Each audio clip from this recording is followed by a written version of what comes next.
अच्छा भाई, आपने ऑफ कैमरा एक बात कही थी कि भाई जापान तो रोल्स रॉयस है और चाइना वॉनबी रोल्स रॉयस है। तो जब हमने चाइना की इतनी अच्छाई सुन ली और फिर भी ये सुन रहे कि ये वॉनबी रोल्स रॉयस है, तो फिर जापान कैसा लगा आपको? जापान के बारे में थोड़ी बताओ। भाई मैंने देखो ऑफ कैमरा ही आपसे एक बात कही थी कि क्लास जो होती है ना वो खरीदी नहीं जाती, वो क्लास बंदे में या तो होती है या बाय द टाइम उसके अंदर डेवलप होती है। अब ये इतना पेस से डेवलप किए हैं कि सोच के देखो 2008 में इनकी इकोनॉमी शायद हमारे बराबर थी आज जो हमारी अब है, 15 साल में ये कर गए। तो आप किसी को एकदम 10 करोड़ दे दो तो ऐसा नहीं हो 10 करोड़ वाला बंदा हो जाएगा, उसके अंदर छपरी गर्दी वाली रहेगी वो। तो जापान में आप जब जाते हो ना तो उनका हर टेक आप ये देखते हो कि इनकी लाइफ में इनबिल्ट है, ये इसको यूज करते हैं। मतलब कि कैफेज इसलिए रोबोटिक है क्योंकि बंदे कम है ना। तो जितना भी आप टेक देखते हो, टॉयलेट्स वगैरह देखते हो, वो उनको यूज करते हैं। चाइना में आप जैसे देखते हो कि यार मॉल इतना बड़ा है, बिल्डिंग इतने बड़ी, झरने बनाए हैं, फिर बंदा जाता है उसमें हाथ धो दे रहा है मैच नहीं कर रही ना चीज।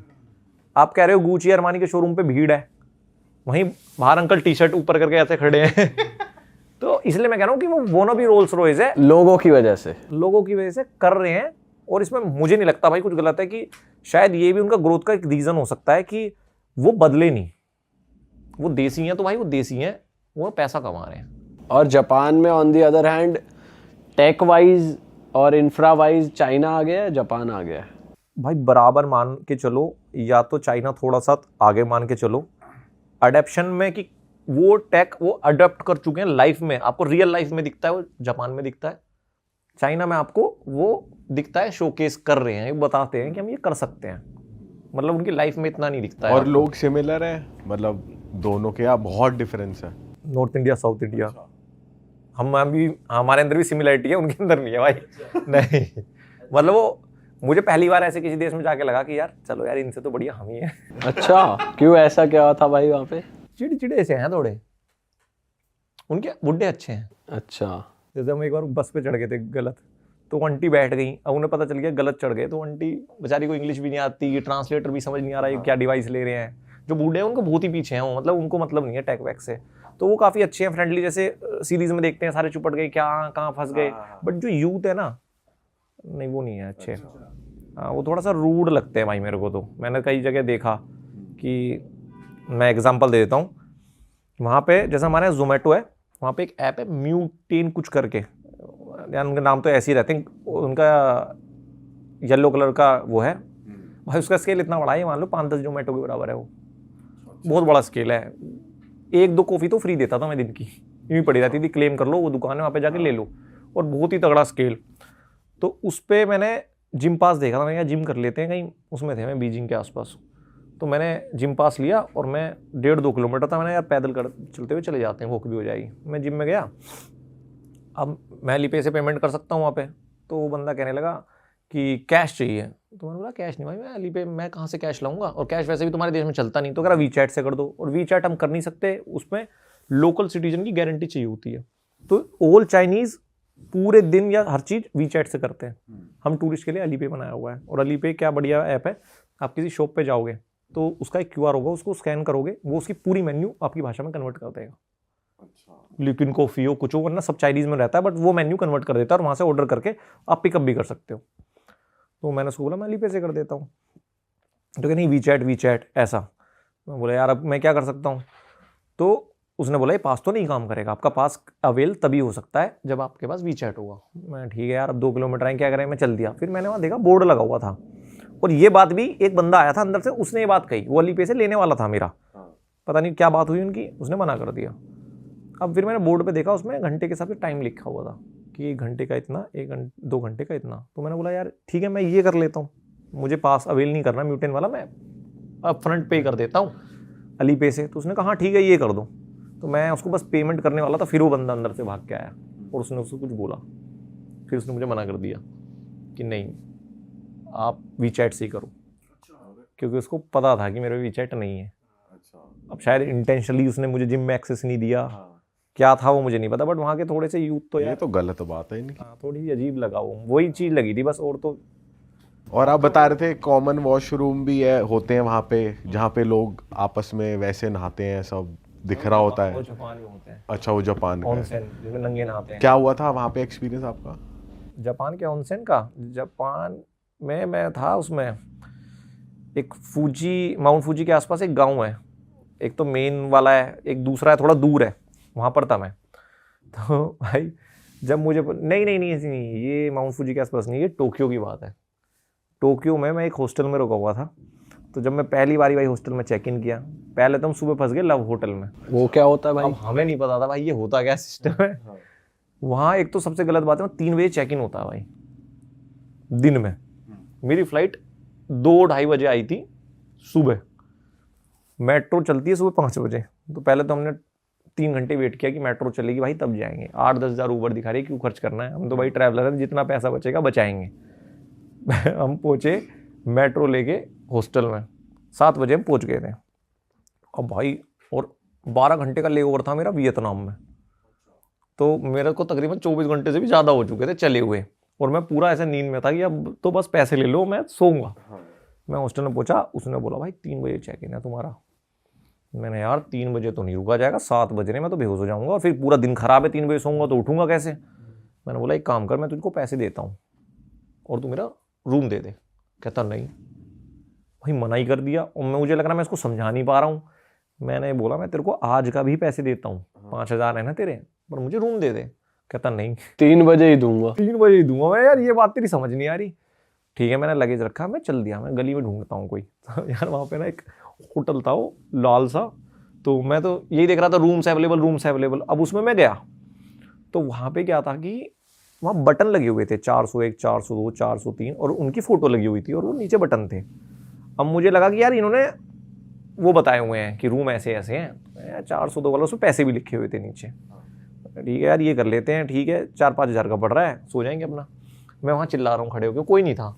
मैं कौन है, एनीबडी देयर, कोई नहीं आए। भाई लॉन्ड्री वाला आए, मुझे देख के चला जाए। मैं उसको बोला बुला दे भाई किसी को। थोड़ी देर में बराबर में ही रूम, मेरे गेट था, गेट खोल के बंदा बाहर आ गया। साला मैं इतनी देर से चिल्ला रहा हूँ, तो कहता कुछ पे जाना है। मैंने कहा ये 402 दबा दे। इसने 402 दबाया, मैंने पैसे करा, यूँ बोलने लगा रूम पे जाओ।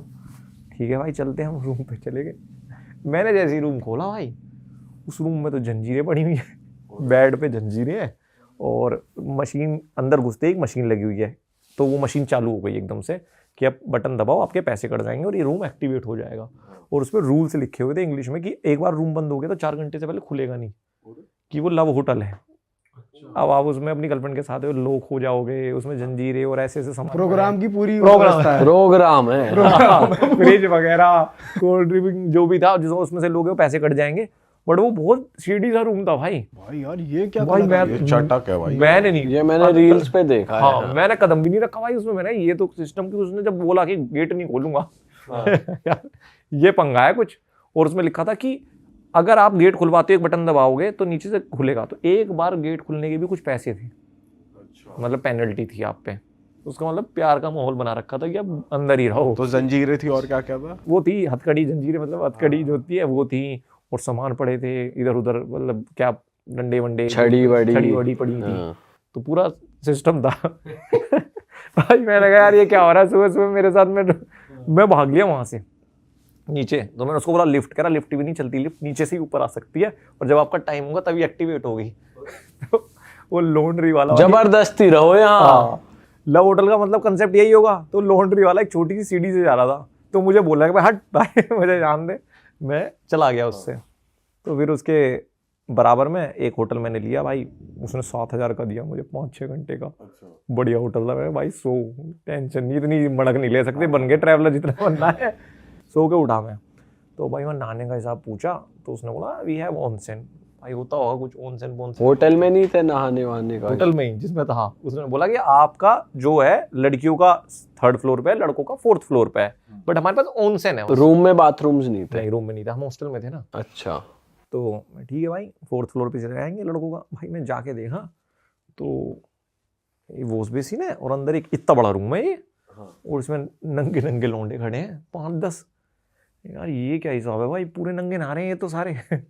तो फिर मैंने थोड़ा ऑनसेन के बारे में पढ़ा, तो ऑनसेन की इनकी क्या टेक्निक होती है कि सब नंगे नहाते हैं, और ये जापान में बहुत कॉमन चीज़ है।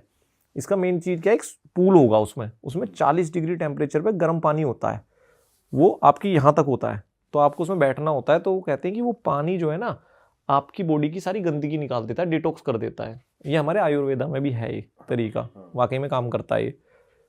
तो भाई ठीक है, बट यार हम नंगे कैसे नहा भाई किसी के साथ, और भाई मेरे को बड़ा अजीब लगे। और उन वो लोग बिल्कुल भी हंसी मजाक नहीं, कुछ नहीं, वो स्ट्रेट फेस पे नहा रहे हैं प्रॉपर। ऐसे बराबर से निकल जा रहा भाई मेरे बराबर से, मैं यूं बच रहा हूँ, ये क्या है। तो ठीक है, मैं देख रहा हूँ दिन में कब टाइम मिलेगा मुझे खाली मिल जाए। अब नहाना तो है ही भाई, बाहर निकलना है। तो मैंने देखा 2-4 बार चक्कर काटे उसके, मुझे वो खाली मिल गया कि अब ये 2-3 बजे तक नहा लेंगे, 4 बजे के बाद कौन नहा रहा है। मैं गया भाई, मैं नहाया वाया, कपड़े उपड़े, उसमें बाहर ही है, उसमें इतना बड़ा वो लगा रहता है पोस्टर कि अगर आप इसके अंदर कपड़ों में गए तो आप पे पेनल्टी लगेगी, तो कपड़े में नहीं जा सकते कच्चे बच्चे में। तो भाई मैं चला गया, मैं नहाया वाया, नहा के एकदम से मैं ऑनसेन में कूद गया। तो मैं जैसे यहाँ से गर्म पानी आ रहा था, ऑनसेन ऐसा था, तो मैं थोड़ा ऐसे बैठा था कि कोई आ भी जाए साले को कुछ दिखाए ना। भाई जैसे ही मैं बैठा, भाई ये काला आ गया, लंबा चौड़ा अफ्रीकन। भाई मैंने कहा यार ये क्या बकवास है भाई। अब भाई होगा यार भाई। अब या तो मैंने कहा यार इसके साथ या तो 1-2 और आ जाए, इसके साथ तो यहाँ पे टिका नहीं जाएगा। अब दिमाग 2 तरीके से चल रहा है। अब मैं बैठा हूँ भाई, और वो आके साला ऐसे, ये भाई बैठा है ना, ऐसे बैठ गया भाई, इस तरफ में मुंह करके, हाँ ऐसे चौड़े में। मैंने भाई यूं कर लिया, ऐसे घुटने उठा लिए। मैं यूं कर रहा हूँ, तो आकाश भाई ने ये कर लिया। मैं ऐसे बैठा हूँ, मैं ठीक है भाई, ऐसे अपना थोड़ा सा विचार वाली पोजीशन में कि बंदा कुछ सोच रहा है, डिस्टर्ब ना कर दे। तो मैं सोचा उठूँ तो साला उठूँ कैसे भाई। तो पानी मेरी तरफ से आ रहा था, तो मैं उससे आई कांटेक्ट भी नहीं कर रहा, क्या डाले देर से हेलो करूँ। तो मेरे से बोलता एक्सक्यूज मी ब्रदर। यस। तो कहता वो पानी ना वहाँ से आ रहा है, तो उधर गर्म होगा, why don't you sit here. मैं क्या कह रहा भाई तू। भाई मैं उठा, मैं भाई तेरी नीयत ठीक नहीं लग रही मुझे, मैं तो जा रहा हूँ। मैं तो भाई उठ के भाग गया। फिर उस दिन ना शाम वहाँ पे एक बंदा आया था इंडिया से, पाजी थे हमारे। तो मैंने आते ही उसको बोला भाई तुझे पता है यहाँ पे नहाने का जुगाड़, नंगा है। कह रहा जी हाँ हम ना जाएंगे नंगे वंगे, हम तो कच्चे में ही जाएंगे। पाजी कच्चे में ही जा रहे हैं नहाने। वो नहीं माना भाई, फाइन भरा उन्होंने। अब पता नहीं पेनल्टी वो लगाई भाई, वहाँ तो लगा हुआ था पोस्टर। पाजी तो कच्चे बच्चे में हाथ डाल के एकदम बढ़िया से नहा रहे थे। भाई क्रेजी सीन है यार भाई। बट जापान के गांव वाँव और ये सब कैसे है भाई, आपने तो पूरा एक्सप्लोर करा है। भाई जापान के गांव बहुत ही सूदिंग चीज़ है, बहुत ही सूदिंग। पर यह है कि मेरे को अगर चूज करना हो ना कि चाइना या जापान, तो मैं चाइना करूँगा। उसका रीज़न है वो मेरी तरह बदतमीज से हैं थोड़े, मतलब वो हाँ रिलेटेबल लगेंगे यार कि थोड़ा कुछ तो हो रहा है। वो बहुत ही अच्छे हैं यार जापान के, बहुत ही अच्छे हैं। मतलब वो शायद वो शांति थोड़े दिन में बोरियत बन जाए। और वहाँ जैसे आप चाइना में थे तो पीछे टिकटॉक फुल वॉल्यूम चल रहा है, जापान में तो लोग बात करने पे भी ऑफेंड हो जाते हैं। हाँ भाई वो हो जाते हैं, मतलब वहाँ पे तो बहुत ही। उसके म्यूजियम में गया था मैं, हिरोशिमा के, जो नहीं है हिरोशिमा नागासाकी का जो एटम बम फटा था, उसके म्यूजियम में समझने की भाई कैसे कैसे हुआ था उस दिन। ऐसा होता कि पिन भी फेंक दो ना तो आवाज आ जाए। मुझे व्लॉग करना, मैं कैमरा लेके खड़ा हूँ, क्या बोलूँ क्या भाई, बोला ही नहीं गया वहाँ पे, क्या बोलता मैं। या तो कोई बोल रहा हो भाई, कैमरा बस बोलते रहो, बाद में वॉइस ओवर कर देंगे। वो बहुत अलग है यार।